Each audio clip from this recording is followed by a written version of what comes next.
No Cabo Verde de esperança, esperança num dia não pode bem viver direito, esperança num dia tudo pode voltar para nós terra. My name is Bubacar Balde. I'm from Guinea-Bissau in the west coast of Africa, and I'm interpreter here in Beth Israel Deaconess Medical Center. Since I started working here in Beth Israel, I always try to find a way, thinking back home, what we can do to help our people back home. Bubacar has big dreams. He wants to change Africa. And I believe working here inspires him to bring what he sees here to Africa. That's been a dream of his. I came to the Tina and told her, Tina, I have this idea, but in my country it's not stable right now to do something like that. Then I'm thinking about Cape Verde. She said, I'm with you. We can do it over there. I told him, Bubacar, I want it so bad. I don't believe it's gonna happen. He's like, Tina, if we work together, it will happen. When Bubacar approached me with it, I said, you know what, Buba, I'm all up for it. And, you know, I'll join the group and do whatever that needs to be done. Bubacar and Luis approached me, and through the two of them and Ernestina, we were able to come up with a concept of maybe taking a mission and going to Cape Verde. Cape Verde used to be one of the poorest places in the healthcare system in the entire region. Now is one of the best in the entire region. But still, there is many needs in Cape Verde in the healthcare area. One of them is really urology.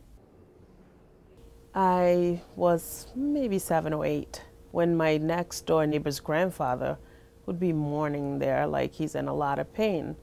And I'd ask her mom, what's wrong with your father? She's like, oh, he's unable to void. And there's nothing that can be done.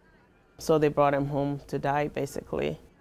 People die every month over there because of common, simple problems that are treatable. And more importantly, people live with chronic problems that limit their quality of life for decades that could be treated with simple solutions.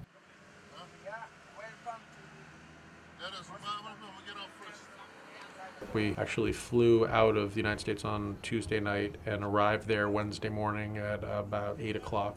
When we walk in the hospital, it feels like something out of this world. There's already people lined up just waiting to be seen. It's like, you know what?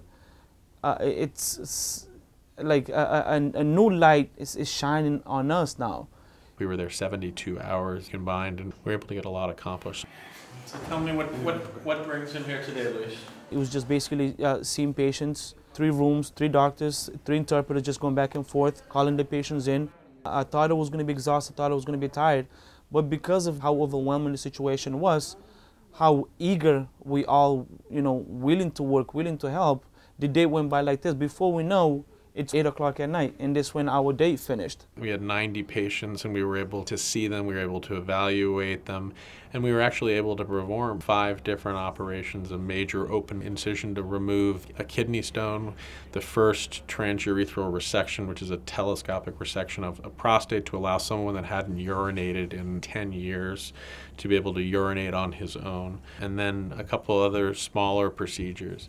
And so we went with very low expectations, and what we were able to accomplish and the teaching, I was very, very pleased. More than anything, it was a teaching environment. I remember 3 of the procedures that they did, there was a room full of 12 people altogether, including 1 general surgeon, and there was 1 doctor, which is one of the urologists that lives in Cape Verde right now.